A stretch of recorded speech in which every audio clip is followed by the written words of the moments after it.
ዛሬ የስክሪም ቀጣይ ክፍል ይዘንላችሁ መጠናል። ፊልሙ የሚጀምረው ሞሪን ኢቫንስ እና ፊል ስቲቨንስ ከፊልም ቤት ውጭ ቆመው ስታብ የተባለውን ፊልም ለመመልከት ሲጠብቁ ነው። ስታብ የተሰራው በመጀመሪያው ከስክሪም ፊልም ክስተቶች ላይ ተመስርቶ ነው። ሞሪን ግን ፊልሙን ለመመልከት በጣም ደስተኛ አይደለችም። ወደ ውስጥ ይገባሉ እናም ፊልም ቤቱ በጎስት ፌስ ልብስ በለበሱ ሰዎች ተጨናንቋል። ከተቀመጡ በኋላ ፊልሙ ይጀምራል። ይህም ከመጀመሪያው ፊልም ጋር ተመሳሳይ የሆኑ ትዕይንቶችን ያሳያል። በዚህ ጊዜ ኬሲ ቤከርኑና የምትጫወተው ሄዘር ግራሃምን እናያለን። ሞሪን ፋንድሻ ለመግዛት ትወጣለች። ወደ መቀመጫዋ ስትመለስ ፊል ዘሎ ያስደነግጣታል። ከተሳሳሙም በኋላ ይለያያሉ። ሞሪን ወደ ፊልም ቤቱ ስትመለስ ፊል ደግሞ ወደ ሽንት ቤት ይሄዳል። ከዛም ሁለት የጎስት ፌስ ልብስ ከለበሱ ሰዎች ኋላ ይጠብቃል። ፊል ከጎን ካለው መጸዳጃ ቤት እንግዳ ድምፅም ይሰማል። ለማድመጥ ጆሮውንም ያቀርባል። ያኔ እውነተኛው ጎስት ፌስ ብቅ ብሎ የፊልን ራስ ወይም ጆሮ አካባቢ ይወጋዋል። ጎስት ፌስ ተመልሶ ሞሪን አጠገብ ይቀመጣል። ሞሪንም ፊልሙ እየተመቻት ነው። በጎስት ፌስ ላይ ትደገፋለች እና በእጇ ላይ ደም እንዳለ ታያለች። ግራ በተጋባችበት ጊዜ ጎስት ፌስ ቢላውን አውጥቶ ሞሪንን ወዷ ላይ ይወጋታል። ለማምለጥ ትሞክራለች፣ ግን ጎስት ፌስ እያሳደደ በመተላለፊያው ላይ ጀርባዋን ይወጋታል። በመጨረሻም ወደ መድረኩ ትደርሳለች። እዛም ላይ ትጮኻለችና ትወድቃለች። ሁሉም ሰው እያያትም ትሞታለች። በቀጣዩ ቀን አሁን ኮሌጅ የምትገኘውን ሲድኒ ፕሬስኮትን እናገኛለን። ጎስት ፌስ መስሎ ከሚደውልላት ሰው የስልክ ቀልድ ይደርሳታል፣ ነገር ግን የስልክ መለያው ይረዳታል። ከትንሽ ደቂቃዎች በኋላ አዲሷ የቅርብ ጓደኛዋን ኤሊን እናገኛለን። ሁለቱም ስለ ግድያዎቹ ከዜና ይሰማሉ እና ሲድኒ ጥሩ ስሜት አይሰማትም። ከዶርሟ ስትወጣ ከግድያዎቹ እና ከስታብ ፊልም ጋር ባላት ግንኙነት ምክንያት በመገናኛ ብዙሃን ትከባለች። በዚያው ቀን በኋላ እዚያው ኮሌጅ የሚገኘውን ራንዲን እናገኛለን። በፊልም ትንተና ክፍሉ ውስጥ ስለ ፊልም ያወራል። ሁለት የክፍል ጓደኞቹንም እናገኛለን፣ ሲሲ እና ሚኪ። እነሱም ስለ ፊልም ማውራት ይወዳሉ። ሲድኒ በሩ ላይ ብቅ ብላ ራንዲን ስለ ግድያዎቹ ለመነጋገር ትጠራዋለች። ሲድኒ አዲስ ገዳይ እንዳለ ስታስብ ራንዲ ማመን አልፈለገም። እነሱ ሲወያዩና ሲከራከሩ የሲድኒ አዲስ የፍቅር ጓደኛ የሆነው ዴሪክ ደህና መሆኗን ለማረጋገጥ ይመጣል። መገናኛ ብዙሃኑ በግድያዎቹ ምክንያት እየጨመሩ ሲሄዱ ጌል ዌዘርስ ከአዲሱ ካሜራማኗ ጆኤል ጋር ወደ ካምፓስ ትመጣለች። እሷን ከምታደንቃት የአገር ውስጥ ጋዜጠኛ የሆነችውን ደቢ ሳልትንም ታገኛለች። ሲድኒ ጌልን ከፖሊስ አዛዡ ጋር ከርቀት ታያለች። ራሷን ስታዞር ዲዊ በካምፓሱ ውስጥ እያነከሰ ሲሄድ ታያለች። ሲድኒ ወዲያውኑ ወደ እሱ ሮጣ ታቅፈዋለች። እናም ስለ ሁኔታው ሁሉ ለመነጋገር ይቀመጣሉ። ዲዊ ሲድኒ ደህና መሆኗን ያረጋግጣል። ከትንሽ ንግግራቸው በኋላ ሲድኒ ከጌል ጋር ትገናኛለች። ጌል ከዚያም ሲድኒ እናቷን ሞሪን ፕሬስኮትን ገደለ ብላ በስህተት የከሰሰችውን ሰው ኮተን ዌሪን በካሜራ ከሲድኒ ጋር እንዲነጋገር ታመጣለች። ሲድኒ ጌልን በጥፊ መታ ትሄዳለች።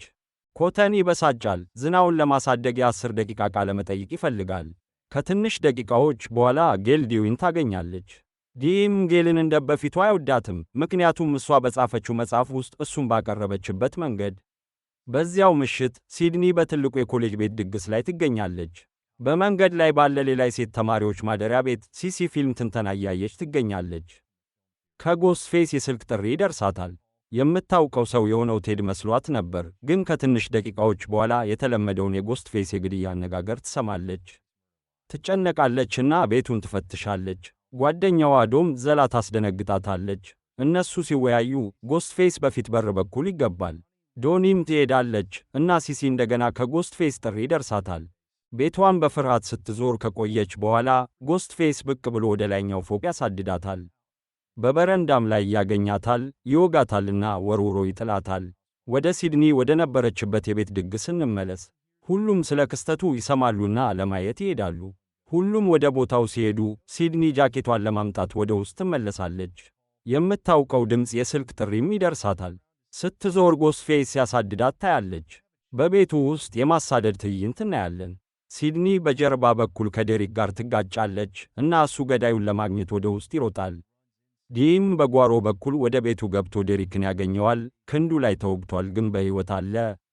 ዲዊ እና ሌሎች ጥቂት የፖሊስ አባላት ዴሪክን ለምን ብቻውን ወደ ቤት ውስጥ እንደተመለሰ ይጠይቁታል።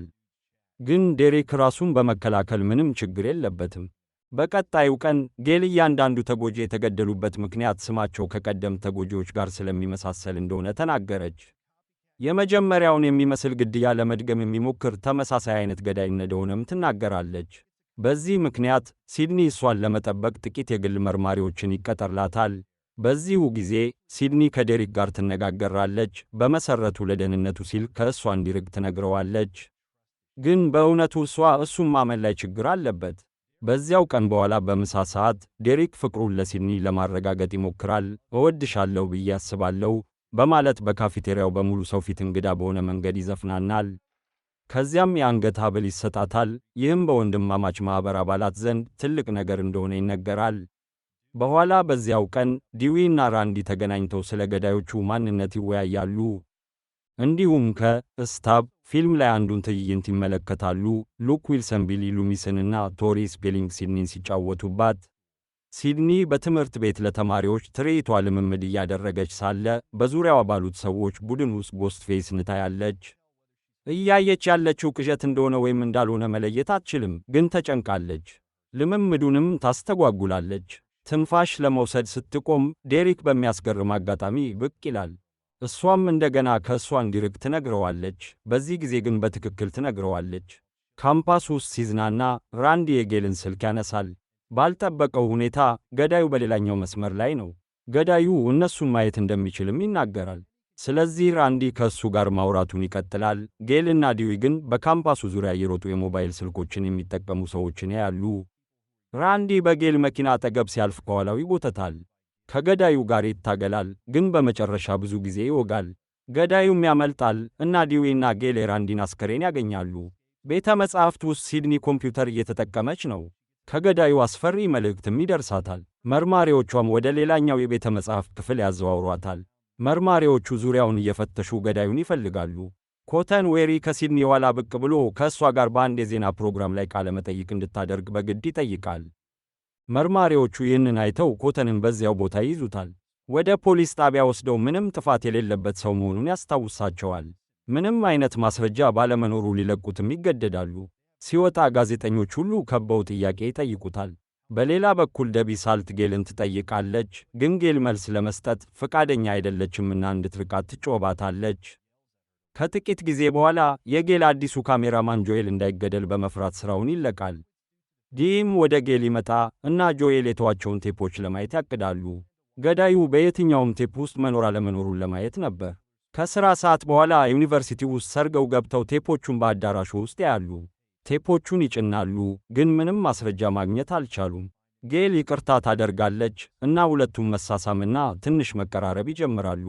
ያኔ ግን የተጎጂዎች ቴፖች በቴሌቪዥኑ ላይ መጫወት ይጀምራሉ።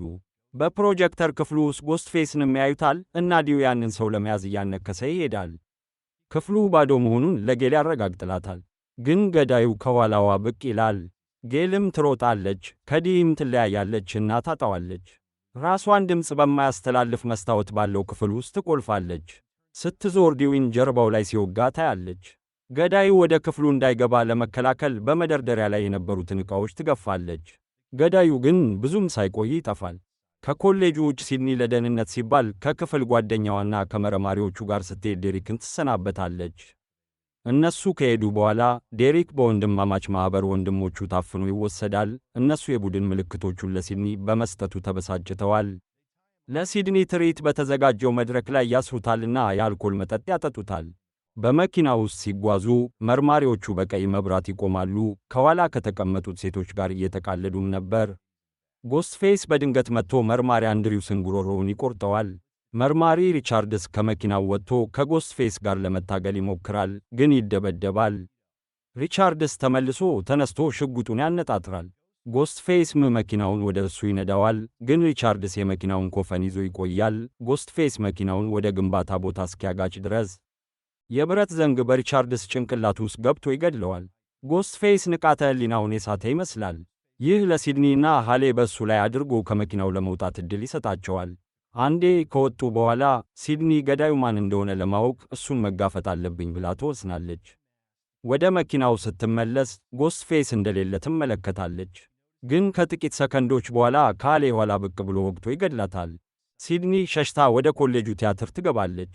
እዚያም ዴሪክን ታገኛለች። እሱም በወንድማማች ማኅበር ወንድሞቹ ታስሯልና ከበፊቱ የአምልኮ ሥርዓት ተነስቶ ስክሯል። ሲድኒ ዴሪክን መፍታት ስትጀምር ገዳዩ ከኋላዋ ይመጣል። ፊቱን ገለጠ። እሱም ከራንዲ ፊልም ትንተና ክፍል የነበረው ሚኪ ነው። አንዳንድ የሥነ ልቦና ዘዴዎችን ተጠቅሞ ሲድኒን ዴሪክ በእርግጥም እየረዳው እንደሆነ ያሳምናታል።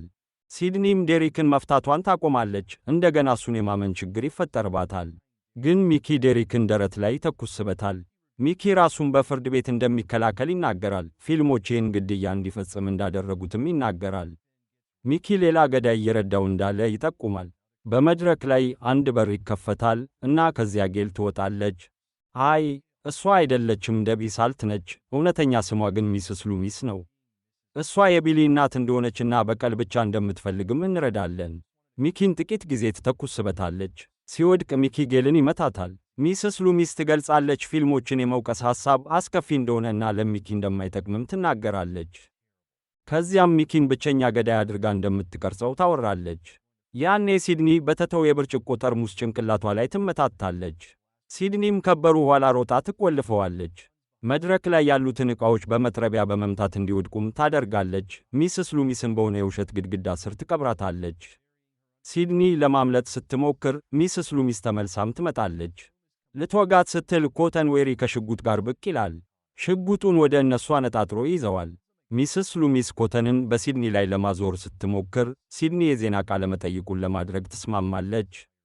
ኮተንም ወዲያውኑ ሚስስ ሉሚስን ጭንቅላቷ ላይ ተኩሶ ይገድላታል። ኮተን፣ ሲድኒ እና ጌል ተሰብስበው በሚስስ ሉሚስ አስከሬን ላይ ይቆማሉ። ያኔ ሚኪ ተመልሶ ብቅ ይላል። ሲድኒ እና ጌል ብዙ ጥይቶችን ያወርዱበታል፣ ለዘላለምም ይገድሉታል። ፀሐይም ወጥቷል እና የሕክምና ባለሙያዎች እና ፖሊስ ወደ ቦታው ደርሰዋል። ጌል ዲዊ አሁንም በሕይወት እንዳለ ታውቃለችና ከእሱ ጋር ወደ ሆስፒታል ትሄዳለች። መገናኛ ብዙሃኑ ሲድኒን ይከብቧታል። ነገር ግን ምንም ትኩረት የማትፈልገው ሲድኒ እሱ ጀግና እንደነበረ በመናገር ወደ ኮተን ትልካቸዋለች። የፈለገውን ዝናም ይሰጡታል። ፊልሙ የሚያበቃው ከትምህርት ቤቱ የአየር ላይ እይታና ሲድኒ እንደገና ደህና በመሆኗ ነው። ስለተመለከታችሁ እናመሰግናለን። በቀጣዩ ክፍል እስከምንገናኝ ላይክ ማድረግን፣ ሰብስክራይብ ማድረግንና ለተጨማሪ የፊልም ዳሰሳ የኖቲፊኬሽን ደወሉን መጫን እንዳትረሱ።